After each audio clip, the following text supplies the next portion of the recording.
Alright, so in this video I'm going to be adjusting the slack in the chain. So you can see mine is a bit slack. When I installed it I did adjust it. Apparently it has worked its way loose. We're finally broken in, so we're going to readjust that and make sure it's in spec.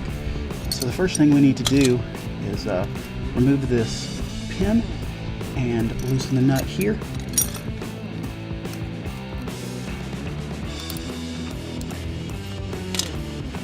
And that nut is a 36 millimeter.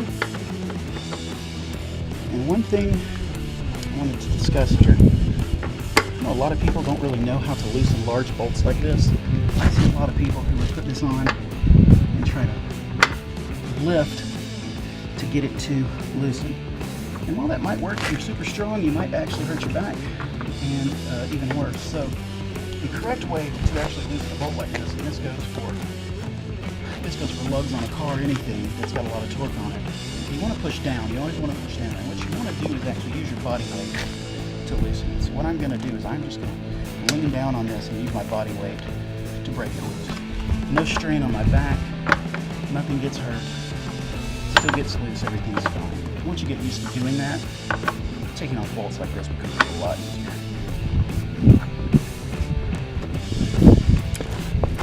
So now with that guy loose, we're going to loosen the lock nuts on the adjusters. Back those guys off on both sides.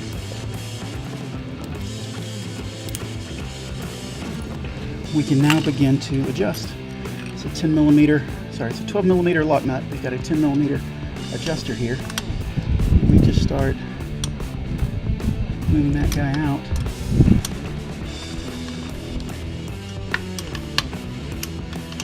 We're going to adjust this out until our chain gets within spec.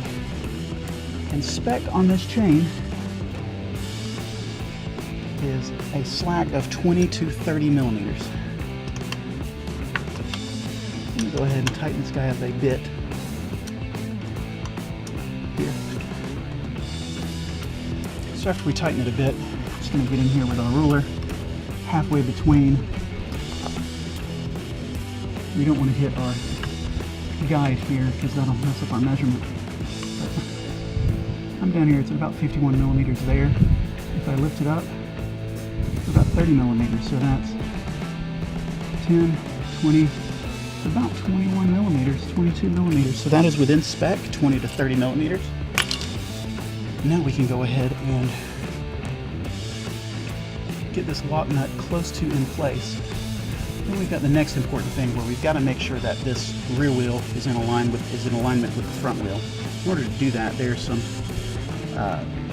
adjusting marks here on the back of the swing arm.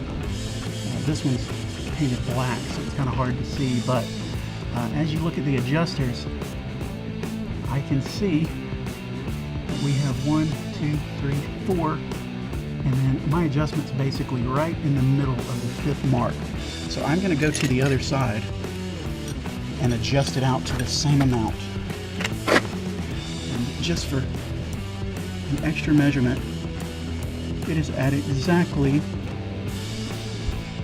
13 millimeters from the back.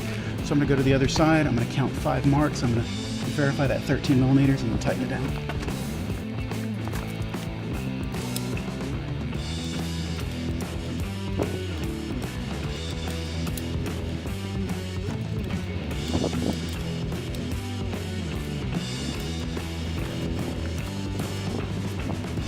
Okay, so now whenever I adjust to the other side, that's one thing to note.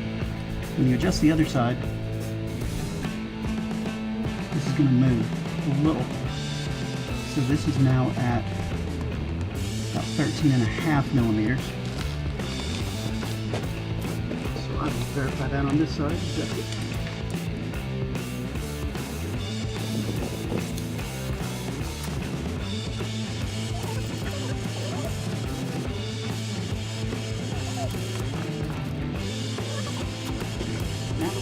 The other side, we do want to just double check one more time to be sure that the chain is still in adjustment. So, ruler,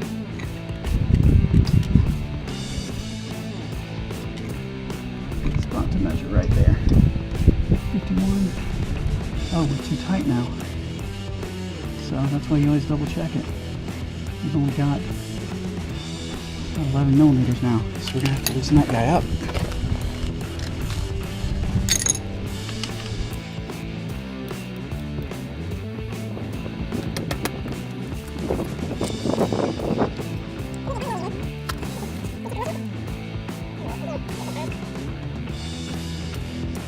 About 25 there. So since we're really close, I'm gonna go ahead and lock this guy down.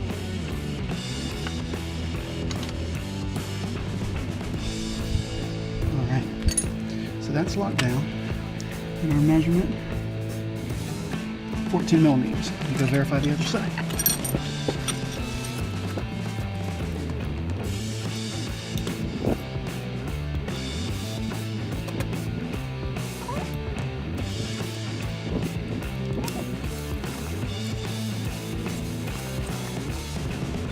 And that is a lot better adjustment on that chain. Verify that this is locked. Yep. And now we torque our nut back to spec. Same thing applies when you're tightening this. We're tightening to 72.5 pounds. And again, push down to tighten.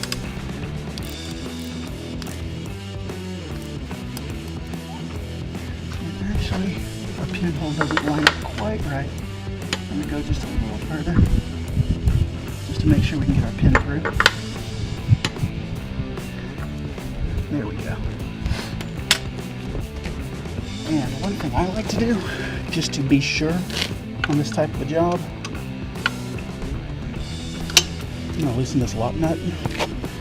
Since the axle is tight now, we can double check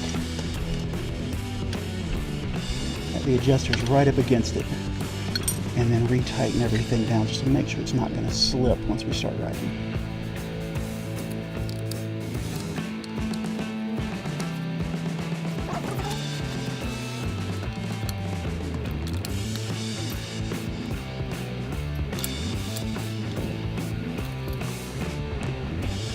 And there you have it. That is the standard chain adjustment procedure on SV1000. The procedure is the same on many other bikes with the dual-sided swing arm. And it's always important to double check your work, and don't forget to put the pin back in.